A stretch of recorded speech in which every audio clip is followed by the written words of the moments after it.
आसमानी दुनिया से दो सफेद शेर उतरते हैं और सालों से बदले की आग में जलते हुए ये दोनों भाई जंगल में आगे बढ़ते हैं और जाकर यहाँ के राजा पीले शेर पर वार करके उसे जान से मार डालते हैं।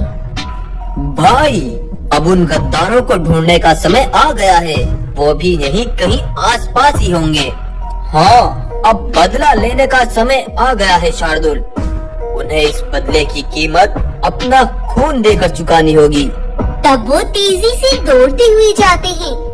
वहाँ वो देखते हैं सभी रंगीन शेर कुछ जानवरों के साथ मिलकर बातें कर रहे थे। तब शिवाय और शार्दुल तेजी से दौड़ते हुए जाकर उन पर वार करते हैं और उन्हें खून से लथपथ करके वहीं मार डालते हैं। वहाँ पर खड़े सभी जानवर भड़क उठते हैं। ये तुमने क्या किया? हमारे जंगल के सभी सेवकों को तुमने मार डाला। आखिर क्यों? शांत हो जाओ सभी, और जो मैं तुम्हें बताऊंगी उसे ध्यान से सुनो। मैंने सुना है बदला लौट कर आता है और आज मैंने अपनी आंखों से देख भी लिया। दरअसल आज से 10 वर्षों पहले जब हमारे जंगल पर सिम्बा शेर का राज हुआ करता था, जंगल के हर कोने में खुशहाली छाई हुई थी। किसी भी जानवर को अपनी जान खोने का डर नहीं था। लेकिन दूसरे जंगल का राजा बगीरा अपने सेवकों के साथ सिम्बा के बर्बादी की प्लानिंग बना रहा था। बगीरा चाहता था कि वो सिम्बा के जंगल पर राज करे। बगीरा के जंगल का हर एक जानवर अपने प्राणों को उनसे बचाता फिरता था। उधर सिम्बा अपने सेवकों से कहता है, भाइयों, पास के जंगल में बगीरा नाम का एक बाघ जुल्मों की हद पार कर रहा है। सुना है वो एक दिन के पैदा हुए बच्चे को भी नहीं छोड़ता, उसे भी अपना शिकार बना लेता है। हमें वहाँ शांति बनानी होगी। महाराज, मुझे लगता है हमें पहले जाकर बगीरा से बात करनी चाहिए। तुरंत जाकर लड़ना ठीक नहीं है। तब पीला शेर रंगीन शेरों के साथ जाकर बगीरा और उसके सेवकों से मिलता है। लेकिन ये क्या? तो सिम्बा ने तुम्हें मुझसे बात करने के लिए भेजा है। हाँ महाराज, उस बेवकूफ सिम्बा को लगता है हम तुम्हें यहाँ शिकार करने से मना करने आए हैं। लेकिन उसे क्या पता, हम भी यहाँ जानवरों के ताजे मांस की दावत खाने आते हैं। तुम वापस सिम्बा के जंगल जाओ और वहाँ जो भी हो रहा है आकर मुझे उसकी खबर दो। तब बगीरा का एक सेवक सिम्बा की गुफा पर छिपकर खड़ा हो जाता है। वहाँ एक पंडित सिम्बा से कहता है, सिम्बा, तुम्हारी पत्नी गर्भ से है। तुम्हारी आने वाली 2 संतान सफेद शेर होंगे। वो बहुत बहादुर और बलवान होने के साथ साथ अद्भुत शक्तियों वाले होंगे। पीछे खड़े बगीरा के सेवक ने ये सारी बातें सुन ली और जाकर अपने राजा बगीरा को ये सारी बातें बता दी। सालों से मैं जिसकी तलाश में था वही होने जा रहा है। अब कैसे भी मैं सिम्बा के जवान बेटे का खून पीकर ही रहूंगा। लेकिन तुम्हें एक काम करना होगा। सिम्बा की पत्नी गर्भवती है और उसकी आने वाली संतान 2 सफेद शेर होंगे। मैं उनका खून पीकर बहुत शक्तिशाली हो जाऊंगा। मैं चाहता हूँ तुम उस शेरनी को लाकर मेरे हवाले कर दो। लेकिन खुशकिस्मती से उस दिन मैं बगीरा के ही जंगल गई हुई थी और मैंने उनकी सारी बातें सुन ली थी। मैं वहाँ से दबे पाँव अपने जंगल आई और मैं शेरनी को लेकर वहाँ से बहुत दूर चली गई। लेकिन जब मैंने वहाँ से वापस आकर देखा तो उन रंगीन शेरों ने मिलकर हमारे महाराज सिम्बा को मार दिया था।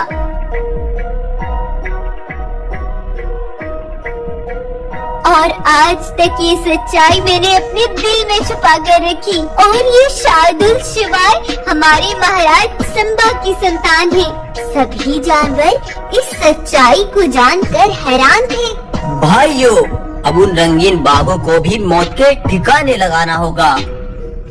तब सभी जानवर शार्दुल और शिवाय के साथ बगीरा को मारने जाते हैं। उधर बगीरा भी अपने सेवकों के साथ आ रहा था। शार्दुल और शिवाय उन पर टूट पड़े और उन्हें ध्यान से मार डाला।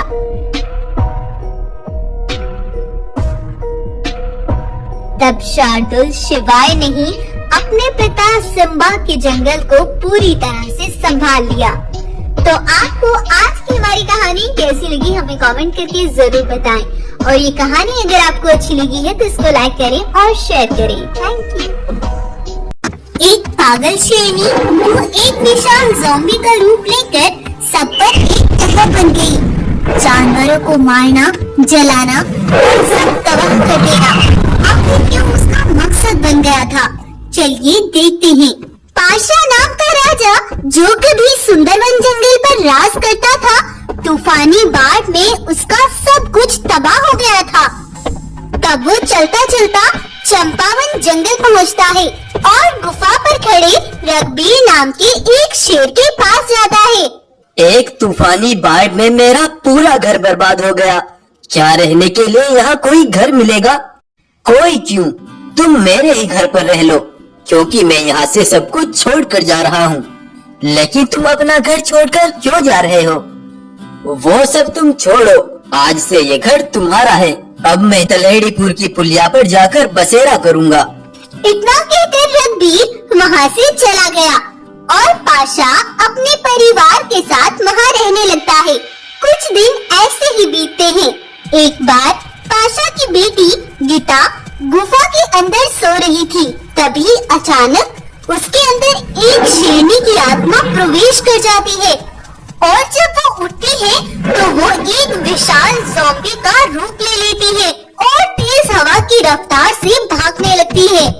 ये विशाल ज़ॉम्बी शेरनी जानवरों के घरों में घुसती और उसे जो भी मिलता उसे बाहर खींच कर लाती और उसे नोच कर मार डालती। ऐसा लग रहा था मानो उसे किसी की तलाश थी। लेकिन रात ढलने और दिन निकलने से पहले ही गीता चुपके से आकर अपनी गुफा पर सो जाती थी। सुबह जब जानवर बाहर निकलते तो यूं जानवरों को मरा देख वो सब बहुत परेशान हो जाते और इसी तरह गीता में हर रोज वो आत्मा प्रवेश कर जाती और गीता रात के समय ऐसे ही जंगल में जानवरों के घरों में घुसकर उन्हें मार डालती और दिन में बिल्कुल ठीक हो जाती और रात में जो हुआ उसे कुछ भी याद नहीं रहता। गाय बहन, इन जानवरों के साथ ये किसने किया है? ना जाने वो क्या चाहता है जिसने इन मासूमों पर अपना कहर बरसाया। रात में कोई आतंकी हमला करता है और जानवरों की लाशें बिछा देता है। अब हम सभी यहाँ के राजा वीर सिंह के पास जा रहे हैं। रुको बहन, मैं भी तुम्हारे साथ चलती हूँ। तब वो तीनों राजा वीर के पास चले जाते हैं। मैं जानता हूँ तुम यहाँ किस सिलसिले में बात करने आए हो। तुमसे पहले भी यहाँ कुछ जानवर ये बात लेकर आ चुके हैं। मैं जल्दी इसका कुछ बंदोबस्त करता हूँ। तुम फिक्र मत करो और अपने घर जाओ। कुछ देर बाद वीर सिंह अपनी गुफा पर एक तांत्रिक को बुलवाता है और तांत्रिक को लेकर जानवरों के पास जाता है। तांत्रिक उन जानवरों के बीच जाता है और बहुत ध्यान से उन्हें देखता है। फिर वो वीर सिंह के पास आकर चुपके से उसके कान में कहता है, महाराज, पता चल चुका है कि वो कौन है। तो फिर बताओ कौन है वो? महाराज, तुम इन सबको भेज दो, मैं तुम्हें अकेले में सब बताऊंगा। तब तांत्रिक वीर सिंह से, महाराज, वो जो शेरनी भालू के बराबर में खड़ी थी, उसके अंदर किसी की आत्मा वास कर रही है। किसकी आत्मा वास कर रही है? कौन है वो? ये पता करने के लिए जानना होगा कि वो शेरनी कौन है और कहाँ से आई है। तब वीर सिंह और तांत्रिक एक गाय के पास जाते हैं जो कि इस जगह की मुखिया थी जहाँ गीता का परिवार रहता था। अरे गाय, सामने वाले घर में जो शेरनी रहती है, ये कौन है कुछ दिन पहले पाशा का परिवार यहाँ आए हैं। पहले यहाँ कौन रहता था? यहाँ रघबीर नाम का एक शेर रहता था और उसकी बेटी रश्मि मर गई थी और इसीलिए वो यहाँ से चला गया। कैसे? लेकिन वो कैसे मरी थी? ये तो मैं नहीं जानती महाराज, लेकिन यहाँ पास में ही एक मादा घोड़ा रहती है जो रश्मि की बहुत अच्छी मित्र थी। वो आपको सब कुछ बता देगी। तब तांत्रिक और वीर सिंह गाय के बताए हुए पते से मादा घोड़ा के पास पहुँचते हैं और जब वीर सिंह ने रश्मि के बारे में मादा घोड़ा से पूछा तो वो रोने लगी। उसकी एक बहुत बड़ी दर्द भरी कहानी है। मुझे आज भी याद है, उसका बाप बड़ा जालिम था। वो जानवरों को मारकर खा जाया करता था। एक बार जब उसे कोई शिकार नहीं मिला तो उसने अपनी पत्नी को ही अपना निवाला बना लिया और अपनी ही आंखों के सामने अपनी माँ का खून बहता देख रश्मि थर-थर कांप रही थी। तू यहाँ खड़ी क्या कर रही है? चल अंदर, जा यहाँ से।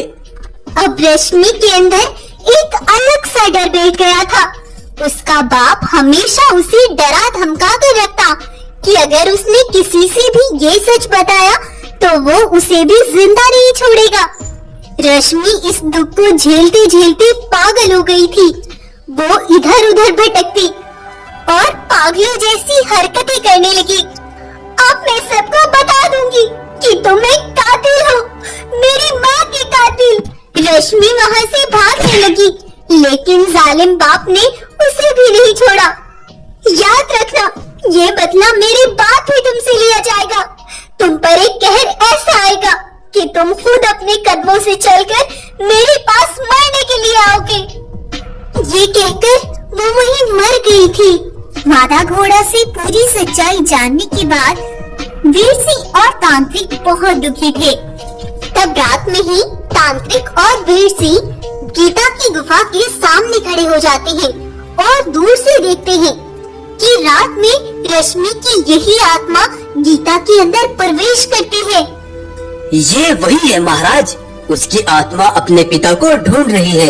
जब तक उसको वो नहीं मिलेगा वो यूं ही जानवरों को मारती रहेगी और गीता के अंदर वो एक विशाल ज़ॉम्बी के रूप में इसीलिए आती है ताकि वो अपना बदला पूरा कर सके।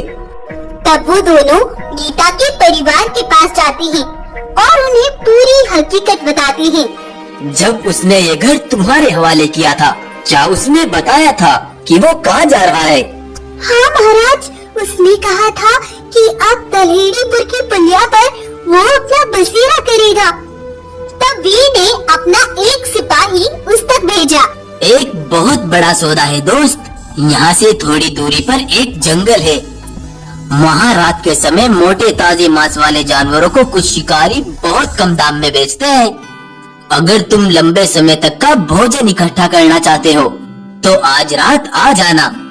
और इस तरह वीर सिंह ने रात में उसे लालच देकर यहाँ बुला लिया था। इधर रघबीर जानवरों के लालच में आता है तो उधर रात में ही गीता भी रश्मि का विशाल ज़ॉम्बी रूप लेकर यहाँ भटक रही थी। जब उसने रघबीर को देखा तो वो उस पर टूट पड़ी और तभी वीर सिंह और तांत्रिक ने लकड़ियों की जलती हुई आग उनकी तरफ कर दी। मैंने कहा था ना, एक दिन तो खुद अपने पैरों से चलकर मरने के लिए मेरे पास आएगा और अभी मिलेगी मेरी आत्मा को शांति। और तभी तांत्रिक ने अपनी शक्तियाँ उस पर छोड़ दी और उसका वही विनाश हो गया और ज़ॉम्बी रश्मि के अंदर से गीता भी आजाद हो गई। तो ये कहानी आपको कैसी लगी हमें कमेंट करके जरूर बताएं। करण अपने दोस्तों के साथ भागता हुआ पास के जंगल तारा से बाग की गुफा तक पहुंचता है जहां पर उसका बेटा खड़ा था। मेरे साथ कुछ मत करना, मैं तुम्हारा गुनहगार नहीं हूँ, मुझे मत मारना। करण उसकी एक नहीं सुनता और उस पर कूद पड़ता है और उसको खून में नहला देता है। करण अपने दुश्मन के बेटे का सर धड़ से अलग कर देता है और वो सब वहाँ से भागकर वापस आ जाते हैं। इधर करण की माँ भागती हुई अपने पति रुद्र के पास आती है। मुझे बहुत डर लग रहा है। वो आज फिर बहुत गुस्से से यहाँ से निकला था। ना जाने वो क्या करके वापस लौटेगा। मैं अपने परिवार के लिए हमेशा शांति बनाकर रखना चाहता था, लेकिन जब से ये करण जवान हुआ है, कुछ ना कुछ अनहोनी होने का मुझे डर लगा रहता है। उधर तारा सिंह अपनी पत्नी और 2 बेटियों के साथ जब अपनी गुफा पर वापस आता है, तो अपनी इकलौती बेटी का सर धड़ से अलग हुआ देखता है। ये देख तारा की पत्नी बेहोश होकर नीचे गिर जाती है। तभी तारा सिंह को पत्थर के पास एक खत लिखा हुआ मिलता है। वैसे तो तुम्हें पता चल ही चुका होगा कि ये कारनामा किसका है, लेकिन फिर भी तुम्हारी जानकारी के लिए बता दूं, मैं अपने दादा राठौर का इकलौता पोता करण हूँ और अब मैं तेरी नींदें हराम कर दूंगा। अगले 3 दिन है तेरे पास। इन 3 दिन के बीच अगर तूने हमारे जंगल में आकर जानवरों से माफी नहीं मांगी और अपना राज वहाँ से खत्म नहीं किया, तो मेरा अगला टारगेट तेरी दोनों बेटियां हैं। ये खत पढ़कर तारा का सर चकरा गया। तब तारा सिंह करण के पिता रुद्र को एक सुनसान जगह पर अकेले में बुलवाता है और कहता है, रुद्र, तू जानता नहीं है मैं तेरे साथ क्या कर सकता हूँ। तू बेखबर ही जंगल में आराम से रह रहा है और उधर तेरा वो आवारा बेटा मुझे धमकियाँ दे रहा है। अगर तूने उसे ना रोका तो मैं तेरे इस जंगल को जलाकर राख कर दूंगा। तब रात के समय करण जब अपनी गुफा पर वापस लौटता है, तो उसके पिता रुद्र उसको रोकते हुए कहते हैं, कहाँ थे तुम पूरा दिन से और क्या क्या करते फिर रहे हो? अच्छा, तो इसका मतलब तुम्हें सब पता चल चुका है। तो फिर ये भी जान लो, अब मैं रुकने वाला नहीं हूँ। तुम्हारी तरह बुजदिलों की तरह छिपकर बैठने वाला नहीं हूँ मैं। ये कहकर करण अपनी गुफा में चला गया। ऐसे ही 3 दिन बीत गए। तारा सिंह का कोई जवाब नहीं आया। 3 दिन पूरे हो चुके हैं, तारा सिंह की तरफ से कोई जवाब नहीं आया। लगता है अब जवाब हमें ही देना पड़ेगा। सिपाहियों, तैयार हो जाओ, हम कुछ देर बाद उसके जंगल की ओर निकलेंगे। लेकिन आखिर क्यों करण तारा सिंह को जानवरों के सामने घुटनों के बल गिराकर जानवरों के सामने माफी मंगवाना चाहता है। दरअसल आज से 25 साल पहले की बात है। करण के दादा राठौर बहुत बूढ़े हो चुके थे। जंगल की जिम्मेदारियां अपने कंधों पर संभालना उनके बस में नहीं था, लेकिन उन्होंने अपनी पूरी जवानी में जंगल की रक्षा और जानवरों को खुश रखने में गुजारी थी। जब ये बात पास के जंगल के राजा तारा सिंह को पता चलती है, तो वो दिन दहाड़े ही करण के दादा राठौर के जंगल पर टूट पड़ता है। तारा सिंह के सिपाही जंगल में अपनी दहशत मचा देते हैं। जानवरों की चीखें सुनकर बूढ़ा राठौर तेजी से वहाँ पहुँचता है। चोरे बूढ़े, क्या सारी उम्र जंगल पर राज करने का इरादा है? तेरा वो डरपोक बेटा रुद्र तो इस जंगल को अब नहीं संभाल सकता, तो आज से यहाँ राज मैं करूँगा, यानी तारा सिंह राज करेगा। ये कहकर तारा सिंह करण के दादा पर वार करता है और उन्हें जान से मारकर वहाँ से चल देते हैं। करण बहुत छोटा था, वो दूर खड़ा ये सब देख रहा था और तब वो अपने दादा के पास आता है। दादूजी, ये आपको क्या हो गया? देखो करण, मुझे नहीं लगता अब मैं बच पाऊंगा, और वो तेरा बाप बुजदिल रुद्र आज भी कहीं छिपकर बैठा है। करण, मुझसे वादा करो, तुम अपने बाप की तरह बुजदिल नहीं बनोगे। तुम अपने जंगल को उस तारा सिंह से आजाद कराओगे और उसके जुल्मों को यहाँ से हमेशा के लिए खत्म करोगे। इसके लिए तुम्हें जिंदा रहना होगा। तुम यहाँ से चले जाओ। ये कहकर राठौर ने वहीं दम तोड़ दिए। तब करण रोता हुआ वहाँ से चला जाता है और अपनी गुफा पर आता है। रुद्र, जाओ देखो तो सही, वो कैसे जानवरों पर जुल्म कर रहा है। जाओ, जाकर उससे लड़ो। पागल हो गई हो तुम? वो मेरे परिवार को कुछ नहीं कहेगा। मेरे लिए यही काफी है। मुझे सिर्फ अपने परिवार को बचाना है और किसी से मुझे कोई मतलब नहीं। तुम हाथों में चूड़ियां पहनकर बैठे रहो। वो 10 जानवरों समेत दादूजी को भी मारकर यहाँ से चला गया। लेकिन करण ने अब खुद से वादा कर लिया था कि वो अपना बदला जरूर लेगा और इस तरह तारा सिंह ने राठौर के इस जंगल को अपने कब्जे में ले लिया था। वो जब उसका जी करता रुद्र के इस जंगल में आता और उसके जंगल के जानवरों को उठा कर ले जाता और बस रुद्र दूर खड़ा होकर बस एक तमाशा देखता रहता था। यहाँ का हर जानवर तारा सिंह का गुलाम था। तारा सिंह के सिपाहियों का भी जब मन चाहता वो रुद्र के जंगल में घुस जाते और जानवरों पर वार करके उन्हें अपना निवाला बना लेते। तो ये थी आज से 25 साल पहले की कहानी और करण अब अपने जंगल को तारा सिंह के जुल्मों से आजाद कराने के लिए अकेला ही अपने बाप के खिलाफ जाकर लड़ रहा है।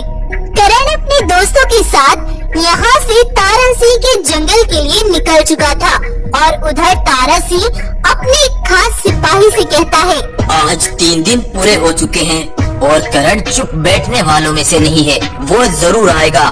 तुम में से कुछ सिपाही मेरी पत्नी और दोनों बेटियों को यहाँ से ले जाकर बलिया खेड़ी की सुरंग में छिपा दो ताकि वो इन तक किसी भी हाल में ना पहुँच सके और कुछ सिपाही यहाँ मेरी रक्षा करेंगे। तब तारा सिंह के सिपाही उन्हें लेकर वहाँ से एक खुफिया जगह पर पहुँचते हैं और सिपाही तारा सिंह की पत्नी और बेटियों को वहाँ बंद कर देते हैं।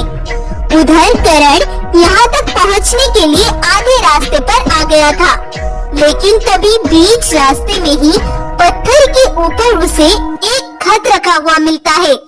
यही है तुम्हारी मंजिल का पता, यही है तुम्हारी मंजिल का पता। तुम सब यहाँ बहुत शांति से पहुँचो। उधर जब सिपाहियों को तारा सिंह की पत्नी और बेटियों की निगरानी करते हुए बहुत समय हो जाता है तो उनमें से एक सिपाही बोलता है, और कितने घंटे हमें इनकी रखवाली करनी पड़ेगी?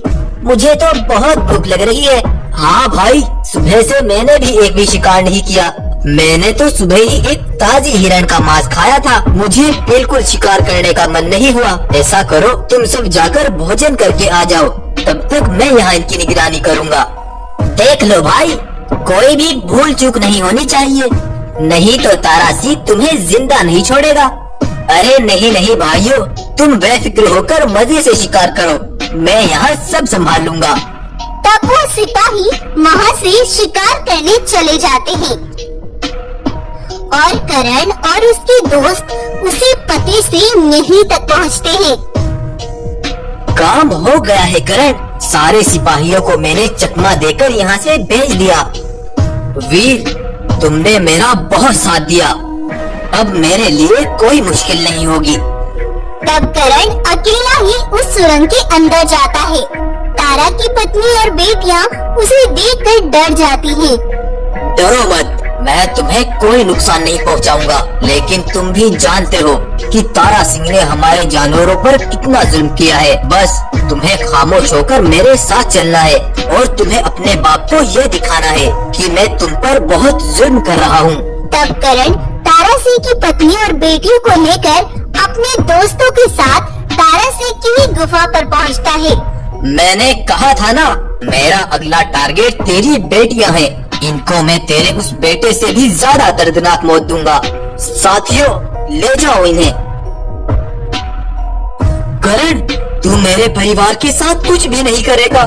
तू जो कहेगा मैं वो सब करने को तैयार हूँ। 1 घंटे के अंदर अंदर आ जाना सबसे माफी मांगने के लिए। आज से तेरे सिपाही मेरे गुलाम होंगे। तब तारा सिंह करण के जंगल आता है और सभी जानवरों के सामने आकर उनसे माफी मांगते हुए कहता है, मैंने इस जंगल पर बहुत जुल्म किए, बहुत खून बहाया, लेकिन आज मैं तुम सबसे माफी मांगता हूँ। आज से मैं इस जंगल की तरफ आंख उठाकर भी नहीं देखूंगा।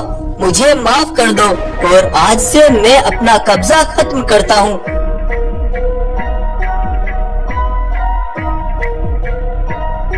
ये देखकर रुद्र अपनी बुजदिली पर बहुत शर्मिंदा होता है और आगे बढ़कर कहता है, मैं हमेशा उस तारा सिंह से डरता रहा और खुद को बचाने के लिए हर जुल्म को सहता रहा और मर मर कर जीता रहा, लेकिन आज मेरे बेटे ने मुझे सिखाया है कि अगर दुश्मन से डटकर वार किया जाए तो उसे पीछे हटना ही पड़ता है। आज तक मैं सबका गुनहगार रहा, इसके लिए माफी मांगने के अलावा मेरे पास और कुछ भी नहीं है। लेकिन आज से मैं अपने पिता राठौर के जंगल की हर जिम्मेदारी को संभालूंगा और सारी जिम्मेदारियां दिल से निभाऊंगा। और फिर रुद्र और किरण ने मिलकर जंगल को बहुत खुशहाल बनाया और एक बूढ़े दादा से किया वादा बना जंगल की आजादी का सबब। तो आपको ये कहानी कैसी लगी हमें कमेंट करके जरूर बताएं।